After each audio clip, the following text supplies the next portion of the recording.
Nah, selanjutnya kita beralih ke nomor 2. Di sini kita ini menghitung seberapa besar harga meningkat antara tahun 2010 sampai tahun 2011 dan 2011 sampai 2012. Di sini kita harus bandingin nih berdasarkan CPI atau indeks harga last payers pasca sama pascanya. Nah, untuk indeks harga last payer sendiri kita bisa pakai data dari yang nomor 1 yang D ini. Karena D ini hampir mirip sama CPI. Karena CPI kan rumusnya ya 11 rumusnya sebenarnya sama kayak indeks harga space gitu. Jadi kita nyari kenaikan harga 2010 ke 2011 dan 2011 ke 2012. Nah, di sini kita harus cari tahu dulu nih 2010-nya tadi berapa. Ini last payers. Berapa sih kenaikannya? Nah, 2010 tadi kan kita dapat 100% sebagai tahun dasar. 2011 kita dapatnya 130% dan 2012 kita mendapatkan 165%. Nah, cara menghitung kenaikannya bagaimana? Kita menghitung kenaikannya itu berdasarkan tahun sebelumnya, bukan dari tahun dasar. Jadi begini, misalkan nih, nah kenaikan pada tahun 2011 itu berapa? Maka kita ngitung dari 100% ke 130 itu berapa? Yang berarti dia kenaikannya itu 30%. Nah, untuk tahun 2012 bagaimana? Nah, tahun 2012 kita menguranginya itu bukan 100% dikurang 165, tetapi dari tahun sebelumnya yaitu 130% dikurang 165. Nah, di sini ada kenaikan 35%. Jadi naik sebesar 30% dan naik sebesar 35%. Nah, lalu untuk pasca,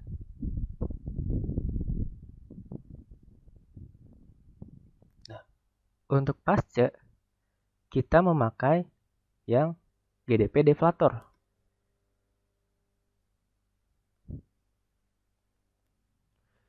Tadi tahun 2010-nya sama kayak last payers itu 100%. Nah, tahun 2011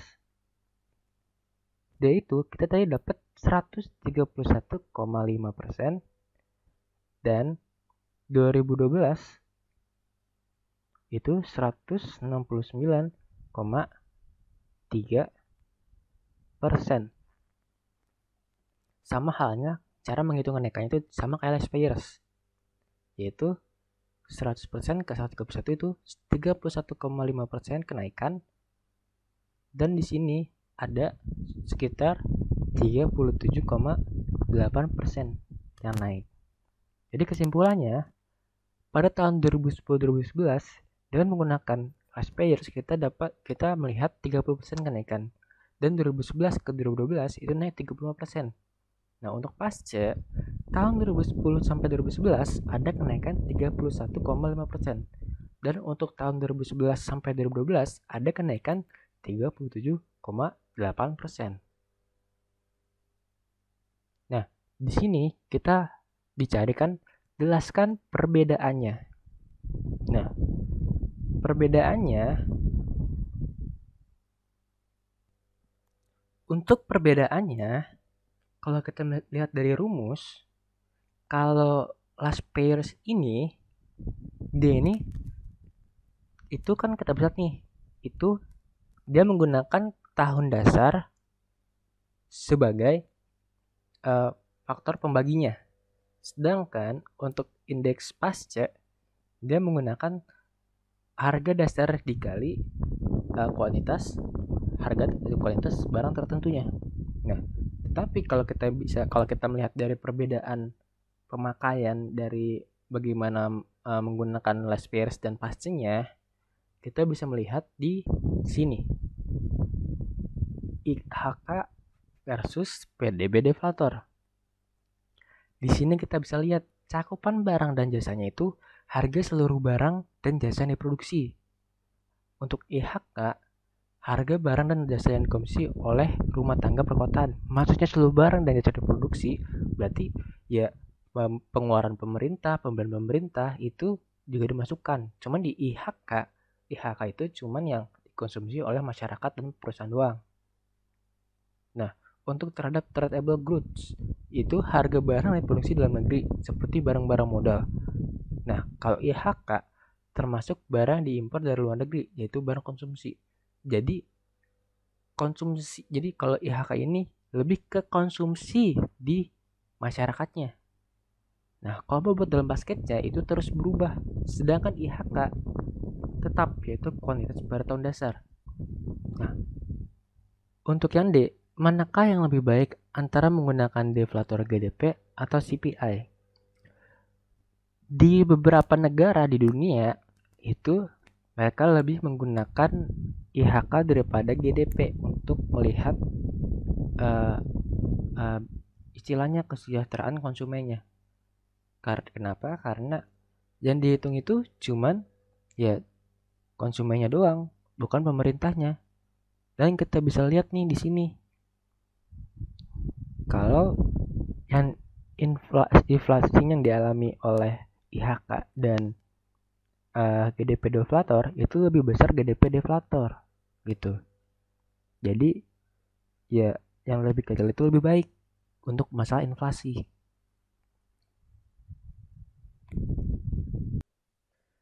Selanjutnya kita akan menghitung yang nomor 3, pertumbuhan ekonomi selama tahun 2011 dan 2012. Dan untuk pertumbuhan ekonomi sendiri rumusnya itu PDB tahun tertentu dikurang PDB tahun tertentu dikurang 1, maksudnya tahun sebelumnya, bagi